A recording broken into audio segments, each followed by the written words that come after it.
This clip is brought to you by SaveWithConrad.com.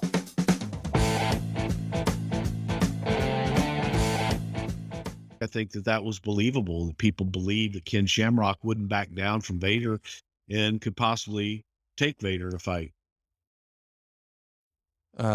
Vader's going to get detained in Kuwait, which is something we've covered in the archives. You should definitely go check it out. Our Vader episode is really one of the first episodes where we started to do super deep dives. Go check it out. It's early STW, great stuff. But of course, that's going to at least press pause on the whole Vader Ken story.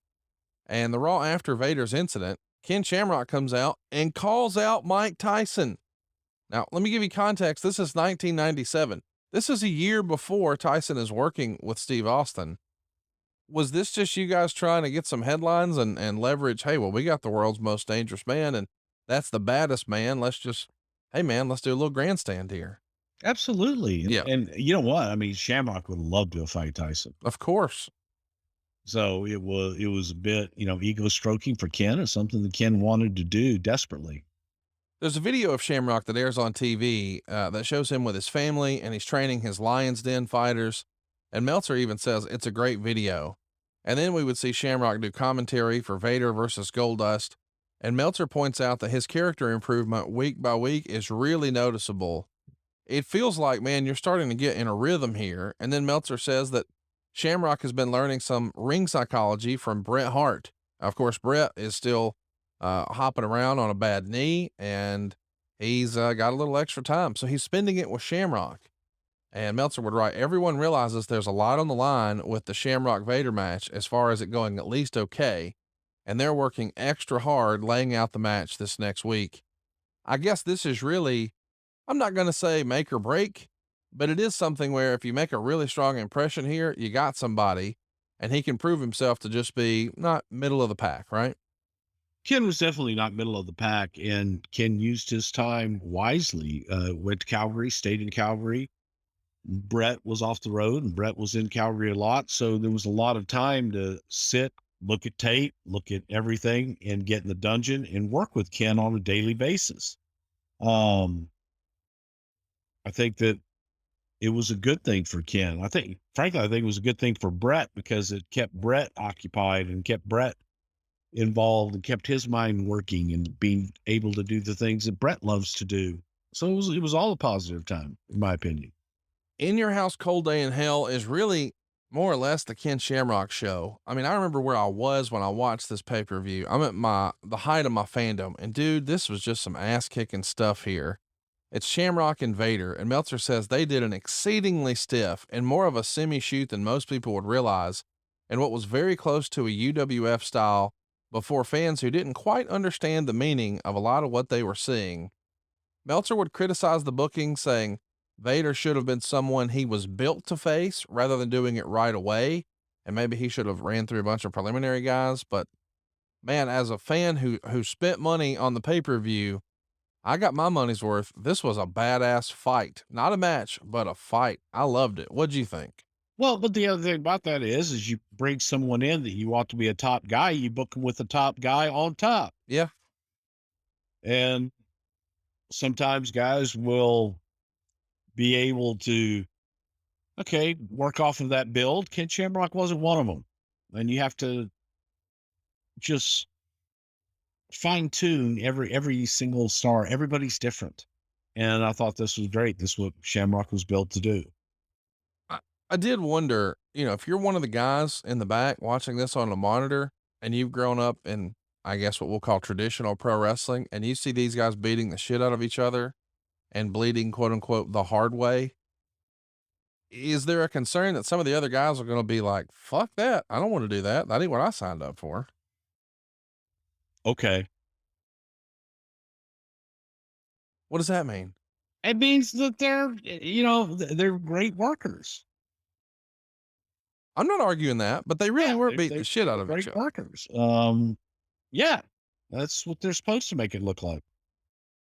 Again, not arguing, but we've heard stories out there from Kurt Angle where like Hulk Hogan referred to him as that's because Kurt was goddamn Olympic gold medal. Everything was the fucking finals in Atlanta. All right. So nobody goes out of their way to say, no, thanks. Don't want any part of that. Not that I remember, because again, Ken was safe. So he's safe from everything except, Safer than Vader. well, yeah, so there's that. Shamrock is not safe from food poisoning, though. He's pulled from the house shows, and it's also announced around this same time, unbelievably, that he's going to be working the FMW show in late September against Vader. Now, we know that Vader, boy, he loved working in Japan. It meant big paydays.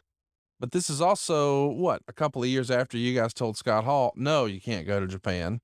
What's the thinking here with the FMW thing? Are you guys just trying whatever you can to get a footprint over there since WCW has a relationship with New Japan?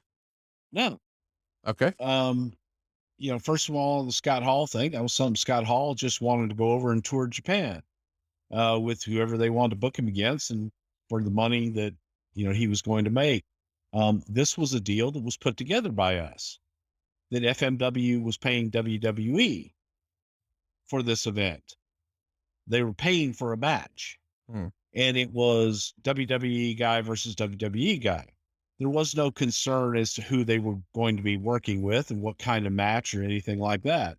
So a completely different deal than what was proposed with Scott Hall. And, Victor Quinones brought this deal to us from Onita, and it wasn't, at all. God, if it was something about having a foothold in Japan, we would have done something completely different.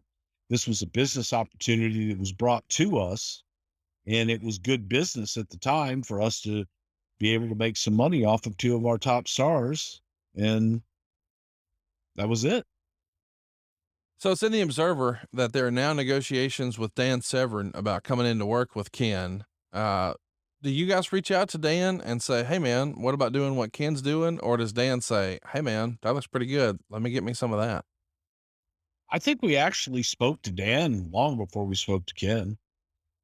And Ken just was looked at as the guy with more charisma. And then after a while, we were still speaking to Dan and thought, okay, what if we brought Dan in? What if we were able to put together a couple of different factions, with that MMA gimmick, if you will, of Severn and Shamrock? So Shamrock is going to lose for the first time on a house show tour in Canada. He loses to Owen Hart. It is a house show. It's not on TV, but as you said, Ken was all business. He winds up defeating Farouk on an edition of Raw in the Intercontinental title tournament. Of course, it's vacant because Austin's injured. And he's actually going to be attacked by the Nation before the Legion of Doom save him. And then Shamrock doesn't end up wrestling Owen at one night only because he's got a lung infection, but he still flies to England and winds up putting Rockabilly in an ankle lock. Probably not the best idea in hindsight to be flying with a lung infection, but in those days, man, you just made your dates. You did what you had to do. He winds up being removed from the Intercontinental title tournament due to injury, and he's apparently heavily fined for missing a shot in Albuquerque. And JR has talked about how ultimately Ken's upward mobility was never really achieved. He never reached the heights he could have because in JR's assessment, Ken proved to just not be as reliable as the company needed him. And this looks like the first time that he wasn't just late, but just completely missed a show. And as a result, here comes the big fine. When did that become an issue, at least in your mind? Did what become an issue? Him missing a show? Being late, missing shows, et cetera, et cetera. I mean, literally around this time, but I think that Ken was also in a lot of pain, and I don't know that Ken was used to dealing with it and or knew how to deal with it on that level. If that makes any sense. You know what I mean? He always had managers and people around him that could do all those things, and here Ken was on his own. Hey, it's Conrad Thompson. Thanks for checking out the podcast here on YouTube. Be sure to hit the subscribe button and the notifications bell so you get a notice anytime we upload some new content. And go save yourself some money right now. If you're in a 30-year loan or you have credit card debt, it's not a matter of if I can save you money. It's a matter of how much. Find out right now for free at SaveWithConrad.com.